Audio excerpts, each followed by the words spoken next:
Kalau korang suka Uno Flip, confirm korang lagi suka Uno Flip Attack. Semua kad ada dua side. Satu mild side dan lagi satu wild side. Lepas agihkan kad, letak deck dalam mesin dengan mild side belah bawah. Game akan start dengan mild side dulu. Kalau kita tak dapat nak main kad, kita kena tekan button sekali dan habis turn. Kalau ada kad keluar, ambil semua kad dan habis turn. Siapa tak cakap Uno bila tinggal satu kad, kena tekan button 2 kali. Card action baru, flip. Semua orang kena flip ke side lain, termasuk discard pile dan deck.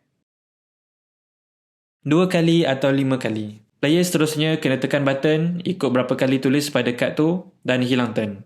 Discard all. Buang semua kad kita yang warna sama dengan kad discard all. Wild discard all. Sama macam kad tadi, cuma kita boleh pilih nak warna apa. Wild press your luck. Kita boleh buang satu kad dan tekan button. Kalau tak keluar kad, kita boleh buang lagi sampai kita nak stop. Kalau kad terkeluar, ambil balik semua kad yang kita dah buang tadi. Skip all. Skip semua orang dan main lagi. Wild all out attack. Orang seterusnya akan kena target. Mula dengan orang tu, setiap seorang akan tekan button dan orang yang kena target tu perlu kutip semua kad yang keluar. Kalau nak tengok kita orang main game ni, check dekat bio.